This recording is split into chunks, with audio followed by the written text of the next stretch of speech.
日前，美国军方高调公开海军核潜艇在关岛重新装载战斧导弹的消息，引发外界高度关注。美媒炒作此举可以向中国、俄罗斯和朝鲜等国发出军事信号。那么，美军频频在关岛搞小动作，有何意图？携带战斧的核潜艇部署关岛，可以构成怎样的战略威慑？美军将改造战斧为反舰导弹，为何被批急于求成，难以有效威胁航母？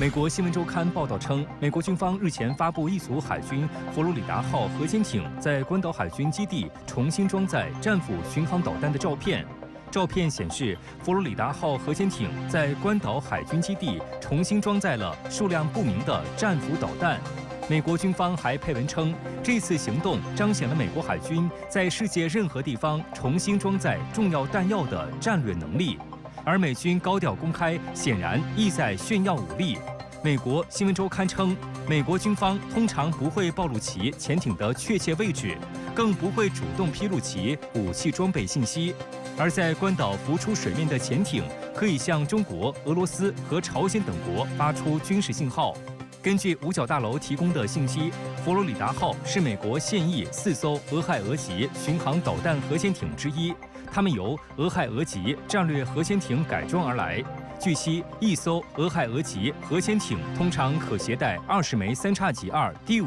洲际弹道导弹，每枚3x2第5装载8至12枚 W762核弹头，意味着一艘俄亥俄级战略核潜艇就可以携带160至240枚核弹头，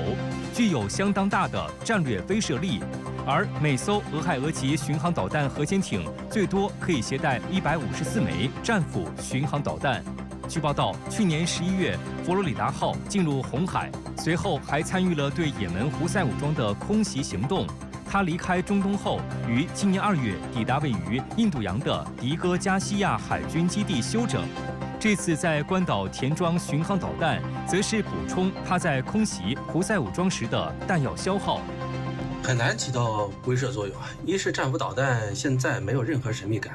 比如其飞行速度还是高亚声速，仍然没有隐身能力。相比之下，现代防空技术的发展呢却非常快，对巡航导弹的发现、跟踪和拦截能力显著增强。二是一艘俄亥俄级巡航导弹核潜艇携带的战斧导弹最多154枚嘛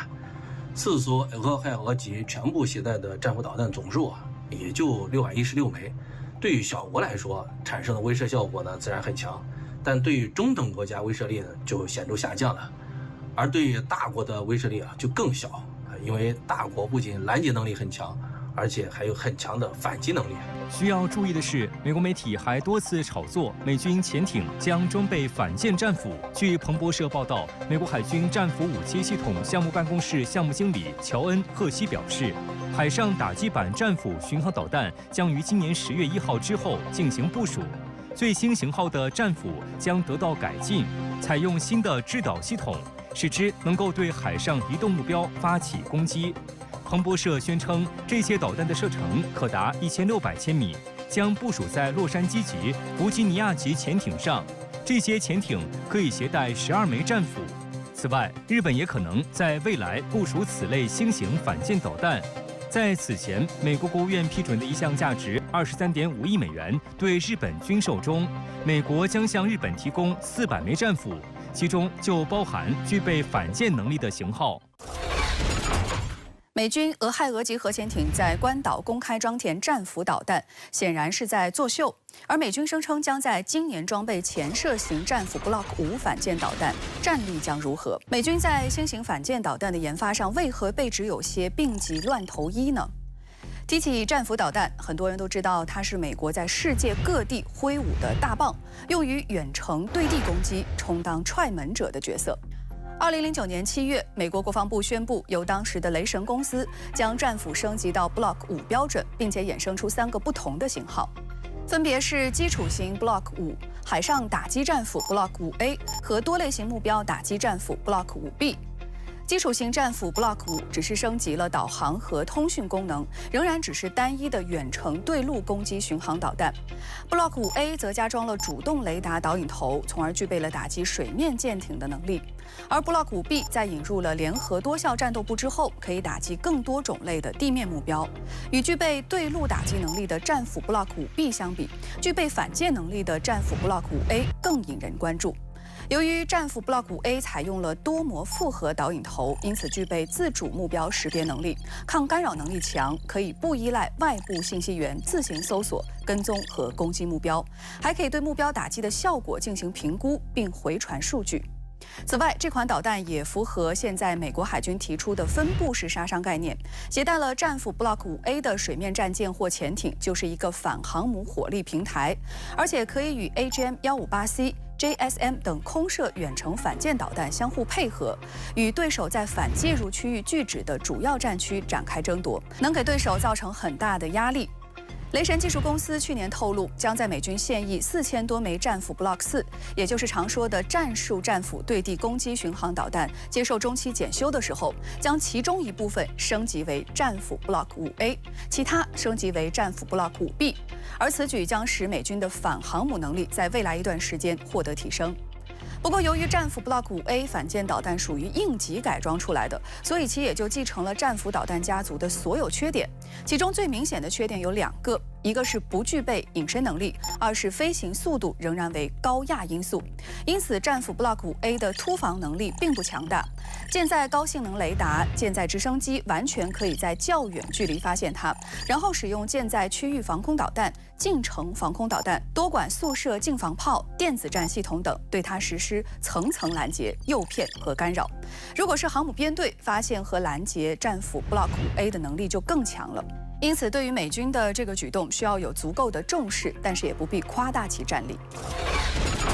美军近日宣布，弗吉尼亚级攻击核潜艇明尼苏达号在夏威夷完成了长达2年多的维护，重新开始海试，并将于今年晚些时候将母港转移至关岛。这将是美军首次在关岛部署弗吉尼亚级潜艇。此前，美海军在这里部署有4艘洛杉矶级潜艇。美海军现役共有3个型号的攻击核潜艇，包括洛杉矶级、海狼级和弗吉尼亚级。弗吉尼亚级是建造时间最新、综合作战能力最先进的攻击核潜艇。首艇弗吉尼亚号于2004年10月服役，目前现役数量共有22艘，成为美国海军攻击核潜艇部队的主力。美媒称，弗吉尼亚级核潜艇能胜任反潜作战、远程打击、侦察任务和特种部队支援等多种任务，具备优越的隐蔽性和精确的打击能力。除了强化水下力量以外，美国海军还将在印太地区升级空中力量。据美国《星条旗报》报道，继驻日美国空军大举采用 F-35A 隐身战机取代老式 F-16战机后，驻日美国海军也开始换装当前最先进的 F-35C 隐身舰载战斗机。用 F-35C 取代超级大黄蜂，究竟能多大提升威慑力？首先 ，F-35C 的隐身设计包括飞机的总体布局、机体结构、雷达吸波涂料以及电磁辐射的分级控制，大幅降低了飞机的雷达散射截面具备隐身能力，这使得它能够在敌方防空系统较难探测到的情况下执行任务，提高了生存能力和突击效果。其次 ，F-35C 配备了最先进的传感器套件，大大提升了对战场态势的感知能力。美国海军发言人透露，美国卡尔文森号和林肯号航母也部署有 F-35C 隐身战机，这2艘航母的主要活动区域都在印太地区。有分析认为，驻日美军的战机目前已基本隐身化，除了美国空军和海军外，海军陆战队也在沿国基地部署了2个中队的 F-35B 战机。美国这些年的冷战思维日益严重为了维护自身的霸权，美国十分迷信武力，在西太地区的军力部署有增无减，相应的装备在不断更新换代。在西太地区部署大量隐身战斗机只是美国的其中一个措施。美国全方位提升其在西太的武装力量，搅动亚太地区局势是不折不扣的地区局势破坏者。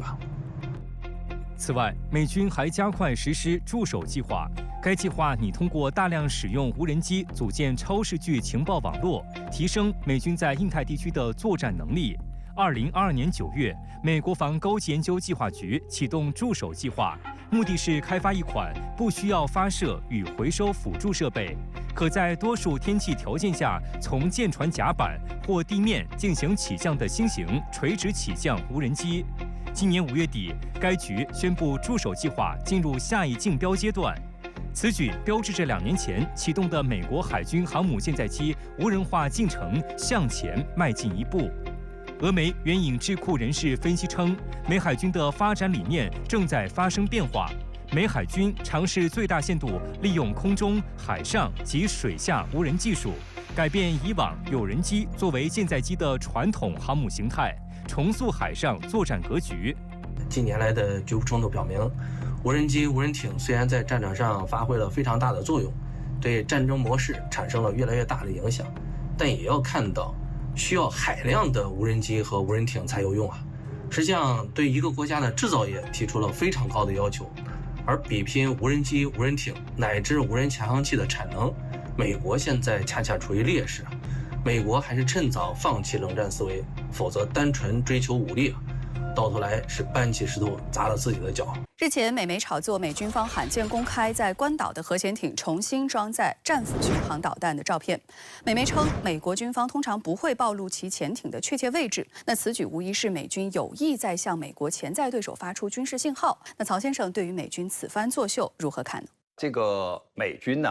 他一直秉持着就是冷战思维和大国对抗啊。这次他有意识地显示啊，我可以在这里给这个攻击型的核潜艇加装战斧巡航导弹啊，这个是在基地里边完成的。那我说明就是关岛基地啊，它还是起着后勤保障的作用。哎，我还是给你显示我的战斧巡航导弹就在这里加装，而不是到这个美国的本土的基地啊去进行加装。所以呢，我要给对手看，我这里还是安全的，你打过来我是能防得住的。当然，我们还可以看到它在第2岛链的关岛附近，还在其他的一些岛屿上或者其他的国家里边啊，修建了新的机场和基地，实际上也都是一种心虚的表现，就是怕万一啊，我的关岛基地被打了，我还可以在它附近的这些岛屿上。俄乌冲突爆发初期，俄空天军因缺乏类似美军的廉价智能炸弹，不得不让战机携带传统铁炸弹到乌军阵地上方低空投掷。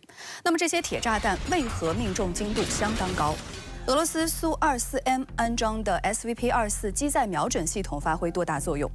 俄罗斯的军费长期属于拮据状态，再加上又不像美军那样到处打仗，所以俄军没有像美军那样将大量库存的非制导铁炸弹改装成精确制导炸弹。但是俄罗斯经过第1次车臣战争之后，意识到非制导的铁炸弹命中精度实在太低了，导致打击效果很差，于是对战机的瞄准系统进行了升级。只要瞄得够准，炸弹投下去的精度就会提高。俄罗斯在上世纪90年代末研制了一套专门对苏24M战机老旧的瞄准系统进行技术升级的模块化数字升级包，就是 SVP-24机载瞄准系统。俄罗斯给它起了一个霸气的名字——火神。全新的 SVP-24火神机载瞄准系统的核心是 SV-24任务计算机，其在和 GPS 格罗纳斯组合卫星导航接收器、新硬件接口单元和专用任务软件包结合起来之后，能够处理来自不同来源的导航数据。通过专有算法，无论任务持续时间多久，该系统都能够提供高度准确的位置信息，所以能够大大的提高飞机投掷非制导武器时的精度。根据俄方说法 ，SV-24任务计算机能够根据战机的位移、被打击目标的坐标、气压环境、风向风速等参数，以及地面雷达站、空中预警机和友邻战机传来的情报等，综合计算出航弹击中预定目标的最佳飞行轨迹和投弹最佳时机。在投弹时，飞行员只需要将预定轰炸目标的坐标传给火神瞄准系统，该系统的卫星导航就会自动感知具体位置。准直仪负责测量机身的微小角度变化及瞄准误差飞行数据，然后将数据导入综合处理计算机，在其认为最适合的位置自动投弹。有了火神机载瞄准系统之后，苏 24M 能在50到150米低空，以每小时1100千米的速度飞行，将非制导炸弹投到60千米外的目标区，精度能够达到10到15米，提高了10倍以上。然而，随着2022年底北约国家开始给乌克兰提供大量先进的防空武器系统，苏 24M 以及更先进的苏34战机就不敢再像之前那样投弹了，因为非制导铁炸弹的射程太近，会使投弹的战机进入防空系统的杀伤范围。在此情况下，俄方很快研制出了 UMPK、UMPC 等滑翔制导套件，从而使传统的铁炸弹摇身变为了能够进行防区外打击的精确制导炸弹。有了滑翔制导炸弹之后，俄军的苏 24M 和苏34战机的投弹模式也发生了重大改变，在距离很远的高空进行投掷。例如，从11000米高空投掷，滑翔制导炸弹的打击距离可以达到60千米以上。而在精度方面，滑翔制导炸弹本就很高，在与苏 24M 的火神瞄准系统相结合，精度就更高了。根据俄方报道，苏 24M 和苏34一起在巴赫穆特、乌格列达尔、阿夫杰耶夫卡等地投掷滑翔制导炸弹，取得了惊人的打击效果。到现在，拥有火神瞄准系统的苏 24M 投掷滑翔制导炸弹，更是炸得乌军苦不堪言。因为这个炸弹的威力非常大，3吨重，它的破片杀伤半径100多米。如果说算它的这个冲击波，可能更远，几百米。甚至呢，可以在几公里外感受到它爆炸的震撼，这样呢会对乌方的官兵心理造成打击，削弱他们的抵抗意志。据乌克兰真理报网站日前报道，乌克兰完成了兵役动员和兵役登记的法律修正案执行后的适役男性统计。乌克兰所有18岁至60岁的男性公民应前往征兵办公室或通过应用程序等方式更新其军事登记数据。未更新军事登记数据的有关人员将被追究行政责任，并被处以1.7万至2.55万格里夫纳，约合人民币2000至3500元的罚款。而乌克兰国防部长乌梅罗夫17号以线上形式出席美国阿斯彭安全论坛时表示，目前乌克兰已经有超过400万符合服役条件的人员更新了其军事登记数据。乌军方的一份声明称，同前2个月相比，5月和6月乌克兰征兵率增加了1倍多，但声明没有提供具体数字。路透社报道称，当前乌动员工作仍在继续。后备兵力短缺仍是乌军面临的核心挑战之一。乌虽然加大了动员力度以补充部队人数，但军队战斗热情并不强烈。乌民调机构此前的调查显示，约50%的受访者认为动员进展不顺利，60%的受访者表示其对乌征兵办公室有负面看法。近期，乌克兰多地还出现了焚烧征兵办公室车辆的事件。